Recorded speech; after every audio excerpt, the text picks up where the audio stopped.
अचानक जब पॉल्टू की नजर मिल्ली यानी दुर्गा देवी की बेटी पर पड़ती है तो वह बेहद गुस्से में आ जाता है।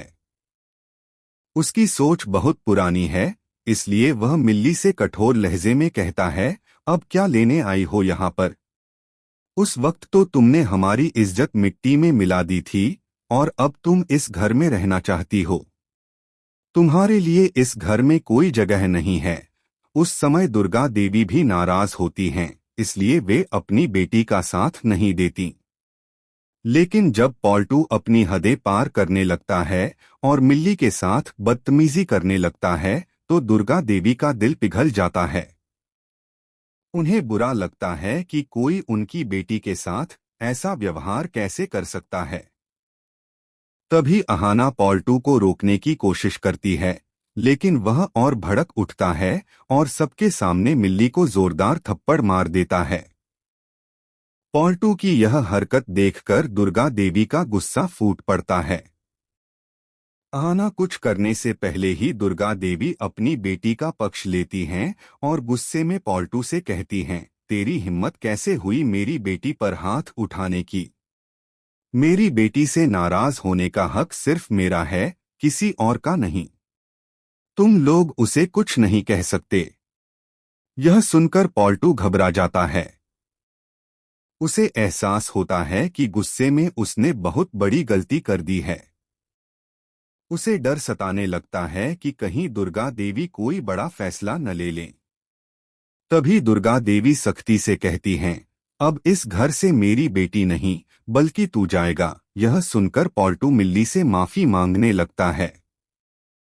मिल्ली दुखी होकर अहाना से कहती है, मैंने कहा था न, इस घर में मेरी कोई इज्जत नहीं करता, इसलिए मैं यहाँ से जा रही हूँ। लेकिन दुर्गा देवी उसे रोक लेती हैं, उसे सीने से लगाकर कहती हैं, तुम कहीं नहीं जाओगी। अब से तुम्हारी जिम्मेदारी मेरी है। तुम मेरी बेटी हो, तुम्हारा अपना घर है, तुम यहाँ खुश रह सकती हो। इस तरह दुर्गा देवी आखिरकार अपनी बेटी को पूरी तरह से अपना लेती हैं और उसे खुश रखने का वादा करती हैं। यह देखकर अहाना समझ जाती है कि अब उसे अपनी ननद मिल्ली के लिए कुछ बड़ा करना होगा, ताकि वह अपने पैरों पर खड़ी हो सके और किसी के आगे हाथ न फैलाना पड़े। दुर्गा देवी के इस फैसले से घर का माहौल पूरी तरह बदल जाता है। पॉल्टू चुपचाप सिर झुकाए खड़ा रहता है, जबकि मिल्ली की आंखों से आंसू बहने लगते हैं, दुख के नहीं बल्कि राहत और अपनापन महसूस करने के। इतने दिनों बाद उसे अपनी मां की ममता और सुरक्षा का एहसास होता है। दुर्गा देवी मिल्ली का हाथ पकड़कर उसे अपने कमरे में ले जाती हैं और कहती हैं, अब तुम्हें किसी से डरने की जरूरत नहीं है।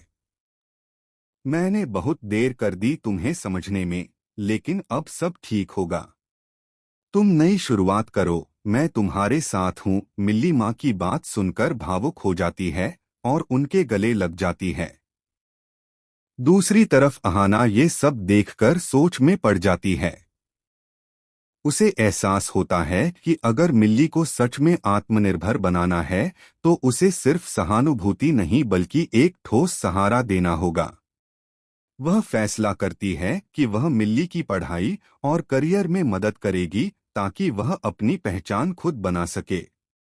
रात को जब सब सो जाते हैं, अहाना मिल्ली के पास आती है और धीरे से कहती है, मिल्ली दीदी, अगर तुम चाहो तो मैं तुम्हें एक काम दिला सकती हूँ। मेरे ऑफिस में एक कोर्स चल रहा है जिससे तुम कंप्यूटर और डिजाइनिंग सीख सकती हो। इससे तुम्हें नौकरी भी मिल जाएगी। यह देखकर अहाना समझ जाती है कि अब उसे अपनी ननद मिल्ली के लिए कुछ बड़ा करना होगा, ताकि वह अपने पैरों पर खड़ी हो सके और किसी के आगे हाथ न फैलाना पड़े। दुर्गा देवी के इस फैसले से घर का माहौल पूरी तरह बदल जाता है। पॉल्टू चुपचाप सिर झुकाए खड़ा रहता है, जबकि मिल्ली की आंखों से आंसू बहने लगते हैं, दुख के नहीं बल्कि राहत और अपनापन महसूस करने के। इतने दिनों बाद उसे अपनी मां की ममता और सुरक्षा का एहसास होता है। दुर्गा देवी मिल्ली का हाथ पकड़कर उसे अपने कमरे में ले जाती हैं और कहती हैं, अब तुम्हें किसी से डरने की जरूरत नहीं है। मैंने बहुत देर कर दी तुम्हें समझने में, लेकिन अब सब ठीक होगा। तुम नई शुरुआत करो, मैं तुम्हारे साथ हूँ। मिल्ली माँ की बात सुनकर भावुक हो जाती है और उनके गले लग जाती है। दूसरी तरफ अहाना ये सब देखकर सोच में पड़ जाती है। उसे एहसास होता है कि अगर मिल्ली को सच में आत्मनिर्भर बनाना है तो उसे सिर्फ सहानुभूति नहीं बल्कि एक ठोस सहारा देना होगा। वह फैसला करती है कि वह मिल्ली की पढ़ाई और करियर में मदद करेगी ताकि वह अपनी पहचान खुद बना सके। रात को जब सब सो जाते हैं, अहाना मिल्ली के पास आती है और धीरे से कहती है, मिल्ली दीदी, अगर तुम चाहो तो मैं तुम्हें एक काम दिला सकती हूँ। मेरे ऑफिस में एक कोर्स चल रहा है जिससे तुम कंप्यूटर और डिजाइनिंग सीख सकती हो। इससे तुम्हें नौकरी भी मिल जाएगी। मिल्ली पहले तो हिचकिचाती है, लेकिन फिर अहाना के विश्वास से भरे शब्द